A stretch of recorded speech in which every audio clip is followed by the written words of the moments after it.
Hey folks, Troy Dooley, the Beachside CEO, coming to you today with the Home News and Information Report.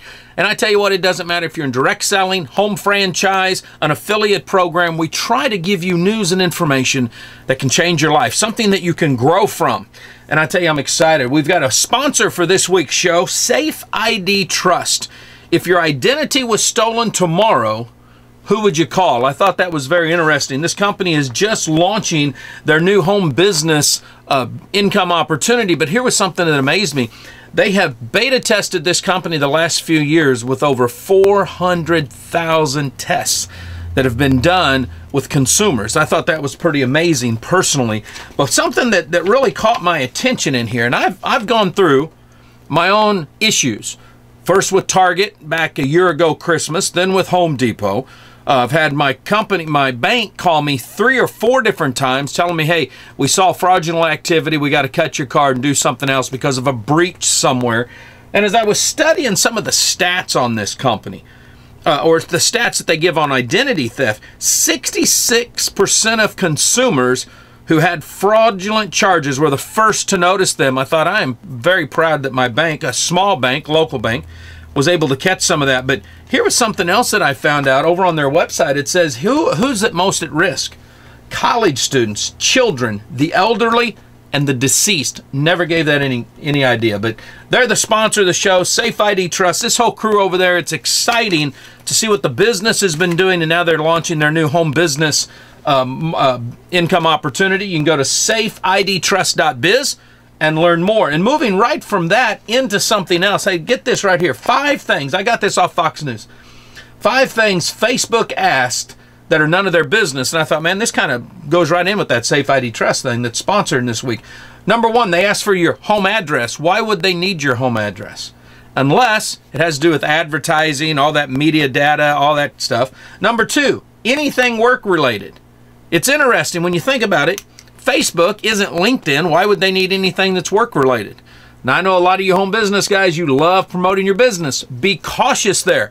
I've got some good friends of mine that ended up in Facebook jail for like 20 days for over-promoting their business. Know what the terms of use are over there. It's very important. What else do we have here? Your relationship status. I got to thinking about this. What's it matter? Why do they care if you're married or single? Unless, again, it has to do with some of that back-end data. Big data is big business, as they say. What else here? Number 4, your payment information. Well, unless you're paying for something like advertising, why do they need it? Or maybe one of those games. Everybody gives me those things. I don't play games. Your phone number. Why do they need your phone number? Hey, my advice there, get a Google Plus number or Skype. That way it's not coming back to your address. That might be a good way to do it. Hey, what else do we have going on here? The FTC brought out something. I thought this was interesting. Well, actually, I don't want to get to that. What I'd rather do is give you something else here. I picked this up. I thought this was good. Secrets of happy couples. They laugh together. Happy couples use pet names.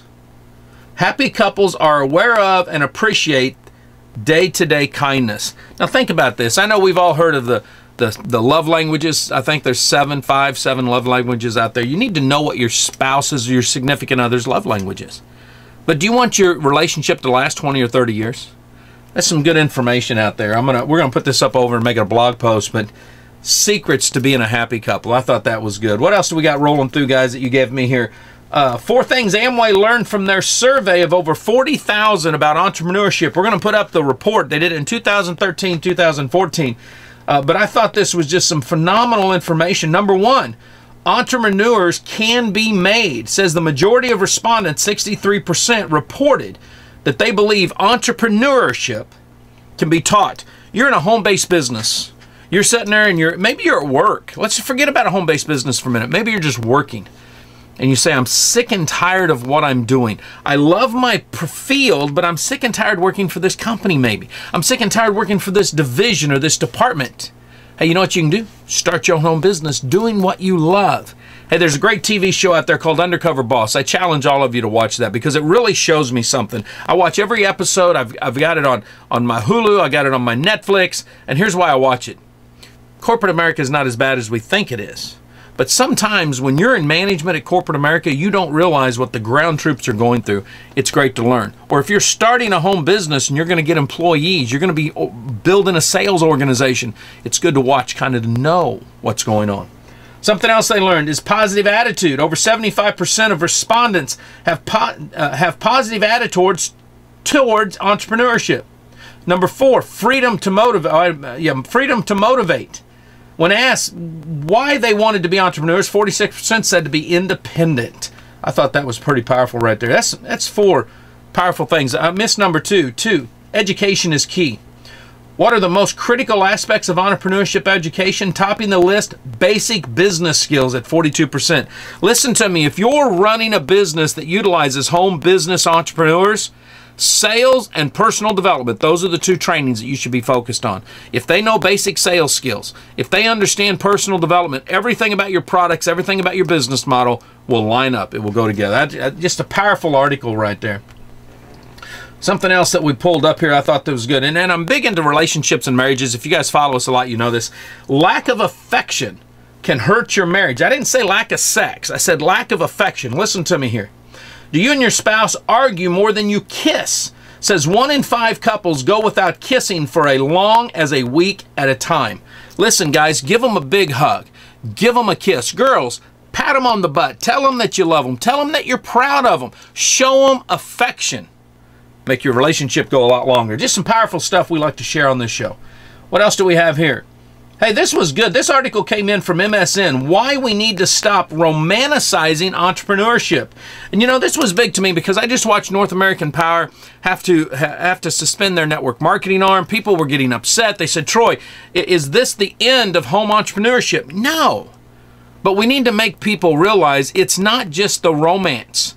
It's hard work. It's a struggle. There's got to be calculated risk involved. Don't just go into it with your eyes wide shut, think, you know, everything's just going to be peaches and cream. No, you're going to have to bust your butt. You'll work harder at building your own business than you ever did for corporate America. I guarantee you that. Just some powerful stuff, powerful articles that we've got here. What else do we have here? Hey, Wayne Westmoreland joined Success Partners as their new Chief Brand Officer. Got to give him a kudos over there. I tell you, Stuart Johnson, the whole crew at Success Partners doing a phenomenal job for this industry. Matter of fact, in April, they'll be having their next DSN global event, just really showing people the top 100 companies in direct selling. Powerful, powerful information. We'll cover that as it moves on. Just some great stuff that's been going on here. What else do we have here that I think is important? Personal branding guide for salespeople. This was good. Listen to this. Number 1, create a buyer-centric profile. Too many times, I think, home entrepreneurs think it's all about their business. Hey, it's about your products. It's about your services. So make sure that you've got a buyer-centric profile, sharing about the powerful stuff about your products. Profile consistency. This was good. Once you have your LinkedIn profile optimized, it's time to create consistent profiles on your other networks. This is about business.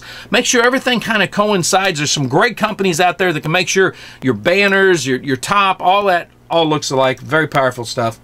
Deliver valuable information. Don't go out there and say, buy this, buy this, buy this. It's not about that.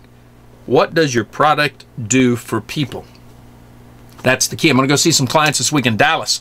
And that's one of the things we're going to be talking about is what does the product actually do to help children, to help parents, to help women, men, whatever the case is. That's what you want to be able to do. Number 4, be there and be helpful. Always be communicating. Always be focused on that. That's one thing social media is about. They want instant gratification.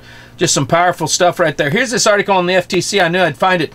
Changing the cooling off rule. FTC Commission has approved a final amendment to its cooling off rule that increases the time limit for certain door-to-door sales. Now that falls underneath that direct selling advertising, but you need to know about that. Get over to the FTC website, check it out. Just some powerful stuff that I think people need to know about. Herbalife just opened up a brand new center in Winston-Salem. It looks like it's going to be a production facility, distribution, going to be some great stuff there. Hey, somebody asked me the other day, Troy, is Monavie out of business? No. Matter of fact, this was some great news. Monavie in December of last year opened up with a pre-launch into China, one of the hardest countries, second largest for direct selling, but one of the hardest to get into and operate from because their business model is so substantially different than America. I'm proud of what's going on. Monavie's got some great leadership in the field, great leadership at its corporate office, some powerful stuff going on. Hey, I mentioned North American Power before we shut the show off. Interesting, they suspended their network. Longevity just went into the energy services. So understand, there's a lot of different changes and stuff rolling. Different companies have different business models. There's a reason why something may work somewhere and not work somewhere else. Don't count energy out from the home energy spectrum. Now, I'm going to tell you what, I had my concerns. You know, it's regulated. It's not in every state. But I think the companies that are in it have proven that it does work. Still an infancy stage. It's still got to be tweaked a little bit, but it's interesting to watch Longevity, a powerful company in the health and wellness field, into all this. So some great stuff. So guys, that's the news report. Hope that's some news and information for you.